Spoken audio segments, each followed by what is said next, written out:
Les disparus.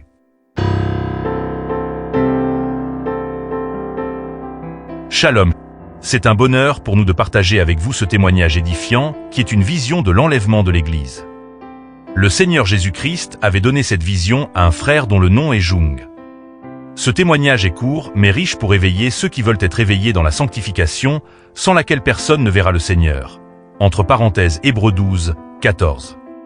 Ainsi, nous vous prions de l'écouter avec un esprit bien ouvert à la vérité qui sauve à perpétuité. Écoutez ce message à la lumière de la parole de Dieu, la Bible. Lisez les passages bibliques insérés entre parenthèses pour comprendre ce témoignage selon la Bible. Que le Seigneur Jésus-Christ bénisse votre écoute pour la bonne compréhension de sa pensée. Le ministère de sainteté, c'est Jésus-Christ. Un soir d'été, lors de notre culte de famille, j'avais lu le 4e chapitre de la première épître aux Thessaloniciens. Avant d'aller me coucher, je m'étais installé confortablement dans mon fauteuil et je réfléchissais au dernier verset de ce chapitre. Pendant que je méditais ainsi, je suis tombé dans un profond sommeil et j'ai eu un rêve singulier. Mon esprit est resté parfaitement lucide. Ma capacité de réflexion était même plus pénétrante et plus vive qu'à l'état éveillé. Je rêvais que je m'étais réveillé tôt le matin, et qu'à mon grand étonnement, je n'avais pas trouvé mon épouse à mes côtés. Supposant qu'elle était dans la pièce voisine, j'ai attendu un bon moment qu'elle revienne. Mais, étant donné qu'elle ne réapparaissait pas, je me suis levé et me suis habillé. Les vêtements de ma femme se trouvaient encore là, comme elle les avait posés en allant se coucher. Persuadé qu'elle devait être quelque part dans la maison, je me suis dirigé vers la chambre de notre fille Julia, où je pensais la trouver. J'ai frappé à plusieurs reprises à sa porte, ne recevant pas de réponse, je suis entré, mais ni l'une ni l'autre n'était dans la pièce. Bizarre, très bizarre, me disais-je, où pourrait-elle bien être? Arrivé devant la chambre de notre fils Franck, je l'ai trouvé, lui, debout et habillé, chose surprenante, vu l'heure matinale. Il s'était levé de si bonne heure parce qu'il avait eu une nuit très agitée. Je lui ai fait part de l'inexplicable disparition de sa mère et de sa sœur, et je le lui ai prié de faire le tour de la maison afin de les chercher. Moi-même, je finissais de m'habiller en hâte. Au bout de quelques minutes, mon fils est entré dans ma chambre et m'a annoncé qu'il avait cherché les disparus dans toute la maison, mais en vain. De plus, les portes d'entrée étaient encore fermées de l'intérieur, aussi soigneusement que la veille au soir. Ni l'un ni l'autre, nous ne savions ce qu'il fallait en penser. Notre perplexité était totale devant cette singulière disparition. Je suis retourné examiner la chambre de ma fille. J'y ai trouvé sa Bible ouverte, posée sur une petite table, et un verset spécialement souligné attira mon regard.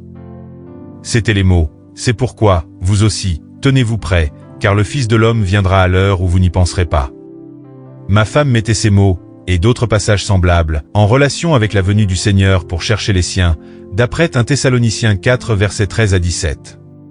Moi, par contre, j'y voyais une exhortation à se préparer pour la mort. Mais revenons à notre situation. Mon fils et moi avons décidé ensemble de téléphoner à nos meilleurs amis, et de mener noire enquête encore avant le petit déjeuner. Ma première visite a été pour Madame E., une sœur de ma femme. Certes, elle et son mari étaient de braves et bonnes gens, pratiquants, mais de tendance quelque peu mondaine.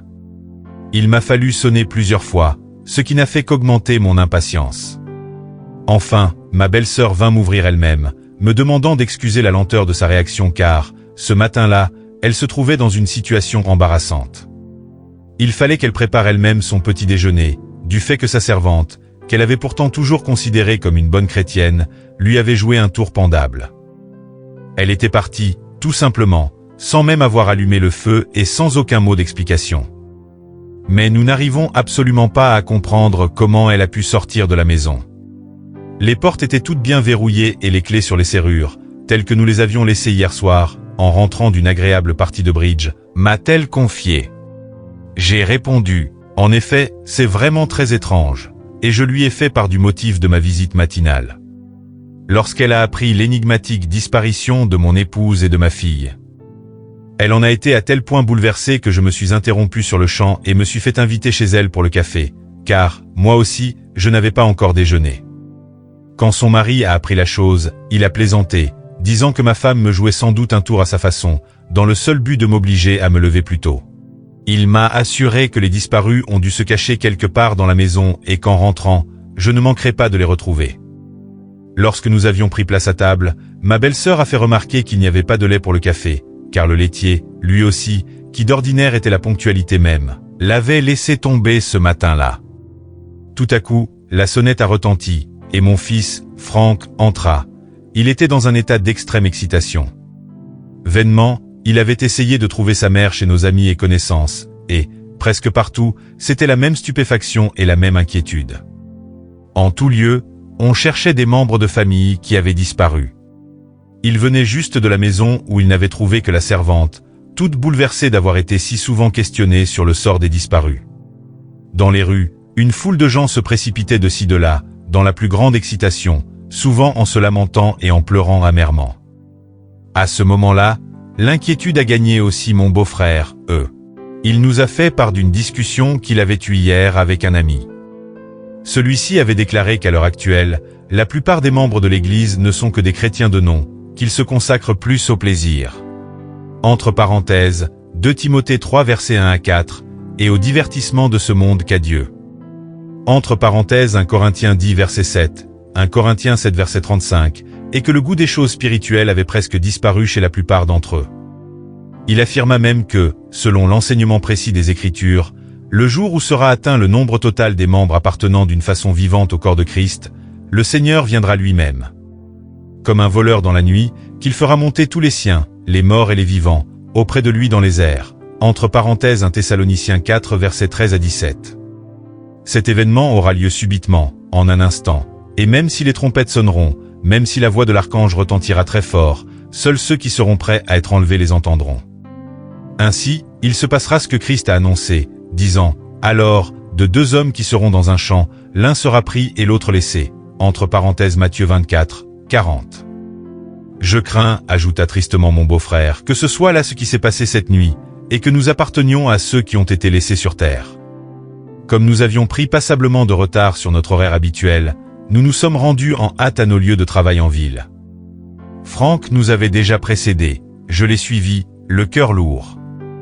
Dans la rue, partout des hommes et des femmes, beaucoup plus nombreux que d'habitude, sur leurs visages se lisait un profond chagrin. Dans le quartier commerçant de la ville, un grand nombre de magasins étaient encore fermés, et dans les autres, il n'y avait point d'activité. En revanche, les bars et les cafés étaient tous ouverts, comme d'habitude. Là aussi, des groupes d'hommes étaient manifestement engagés dans des discussions sérieuses. En arrivant à mon affaire, on m'a annoncé l'absence de mon comptable et du vieux et fidèle garçon de course qui, depuis des années, était à mon service. Tous les autres employés étaient présents, mais ils se tenaient là sans rien faire. Cependant, il ne me venait pas à l'idée de le leur reprocher. La veille, avec un jeune et brave artisan qui voulait acquérir un petit lopin de terre tout près de la ville, j'étais convenu d'aller signer aujourd'hui le contrat de vente. Entre parenthèses, le lopin veut dire un petit morceau de terrain. Ainsi, à l'heure fixée, je me rendis chez le notaire, mais mon client n'a pas apparu. Lui aussi, je l'ai compté parmi les disparus. Ensuite, je me suis rendu à la chambre de commerce. J'y ai trouvé un des plus grands rassemblements de commerçants, comme je n'en avais pas vu depuis des mois, mais aucune trace de l'habituelle agitation et du brouhaha des acheteurs et vendeurs, du va-et-vient affairé des commis et des garçons de course. Une oppression lugubre pesait sur toute l'assistance. On a décidé à l'unanimité, en raison de la grande calamité qui avait frappé la ville, qu'on accorderait un délai de paiement de 3 jours pour toutes les factures et les contrats parvenant à échéance en ce jour. Inutile de faire la liste de toutes les raisons qu'on invoquait pour expliquer le malheur qui s'était abattu sur nous. Pourtant, tous étaient d'accord sur un point. Il s'agissait d'un phénomène surnaturel, et quant à nous qui étions restés sur terre, nous avions reçu par là notre châtiment. Le soir, il y a eu un culte dans toutes les églises. Elles n'ont pu contenir tous les gens qui s'y rendaient. Chacun a voulu connaître la raison et la cause de cette grande épreuve, et savoir s'il restait encore quelque espoir, ou si, désormais tout était perdu. Parmi les prédicateurs, beaucoup avaient disparu, d'autres sont montés en chair comme d'habitude. Le désordre régnait partout, l'atmosphère était à l'inquiétude et au trouble. Les reproches, Accusations et contre-accusations entre pasteurs et membres d'église étaient à l'ordre du jour. Ces derniers prétendaient que, si les prédicateurs avaient accompli leur devoir en annonçant simplement les vérités bibliques à leurs paroissiens, au lieu de les bercer dans le sommeil avec des sermons philosophiques et moralistes, on ne serait pas dans la triste situation que l'on connaît. Entre parenthèses, Colossiens 2, verset 8. Dans notre église, j'ai rencontré un grand nombre de personnes que l'on n'y voyait pratiquement jamais. Pour l'instant, notre pasteur s'employait à tranquilliser les gens, les priant de maîtriser leurs sentiments, afin qu'ils puissent leur adresser la parole. Lorsque le calme a régné quelque peu, il a parlé comme suit. « Mon cœur saigne de 1000 blessures, dans la plus profonde compassion à votre affliction. De plus, étant donné que je porte une grande responsabilité dans cette situation funeste, ma douleur est vraiment indescriptible. » Entre parenthèses 1 Pierre 5, versets 2 à 4. Personne ne peut partager l'amère déception qui m'accable en voyant le piètre résultat de mon travail. On me reproche d'avoir trop parlé de ce monde-ci et pas assez de l'au-delà et de ce qui devait survenir un jour. Entre parenthèses Colossiens 3, versets 1 à 5. On dit aussi que je vous ai laissé ignorer qu'il fallait s'attendre à chaque instant à l'événement bouleversant qui vient de nous frapper. Entre parenthèses Luc 21, 34 à 36. Je ne peux répliquer que ceci. Je n'ai pas enseigné autre chose que ce que j'ai reçu moi-même de mes professeurs de théologie. Entre parenthèses Colossiens 2, verset 8. Et, tout comme la plupart de mes collègues, j'étais persuadé que cette doctrine était conforme à l'enseignement de la parole de Dieu. Entre parenthèses, 1 Timothée 6, verset 3 à 5, Tite 2, 3, Tite 1, 9. Or, à présent, je suis obligé de reconnaître qu'en cela je me suis lourdement trompé. Car, après ce qui s'est passé, je ne peux plus mettre en doute qu'il fallait prendre la parole de Dieu dans sa signification littérale. Il est manifeste que Dieu veut dire exactement ce qu'il exprime. Pendant la durée de mon pastorat parmi vous, mes nombreux projets de réforme m'ont accaparé à tel point que je n'ai vraiment pas été en mesure d'accorder à l'étude des prophéties toute l'attention que nécessitait cet important et difficile sujet. Soudain, toutes les lampes électriques de l'église se sont éteintes. Il y a eu des cris très épouvantables. J'ai sursauté dans mon fauteuil et je me suis réveillé. Ma femme, que ce brusque sursaut avait effrayée, accourut tout inquiète. Combien je fus heureux de la voir devant moi. Ainsi donc, ces terribles événements que je venais de vivre dans mon fauteuil n'étaient qu'un songe. Mais plus j'y réfléchissais, et j'y pensais fréquemment, plus les vérités de l'Écriture qui y étaient mentionnées m'ont paru significatives et solennelles. Il s'est gravé profondément en mon âme, à quel point il importe que nos reins soient sains, nos lampes allumées, et que nous soyons prêts, à chaque instant, à paraître debout devant le Fils de l'homme. Si tu n'es pas encore prêt, qu'est-ce qui t'empêche d'accepter aujourd'hui même le plein salut que donne Jésus-Christ, le crucifié, afin qu'il te rende prêt? Décide-toi et remets à ton Sauveur, une fois pour toutes, pour le temps et pour l'éternité, ta vie frappée par la malédiction divine. Si vous voulez continuer à recevoir de messages édifiants capables d'apporter ou de renforcer la crainte de Dieu pour votre salut en Jésus-Christ, si vous voulez continuer à recevoir des choses édifiantes dans le Seigneur Jésus-Christ, n'hésitez pas à vous abonner à notre chaîne YouTube Ministère de Sainteté et n'oubliez pas d'activer la cloche de notification pour que vous soyez tenus au courant des nouvelles vidéos. Si cette vidéo vous a édifié, vous pouvez la partager avec vos contacts afin qu'ils soient édifiés et vous pouvez la liker pour la gloire de Dieu. Que toute la gloire soit rendue à Jésus-Christ. Amen.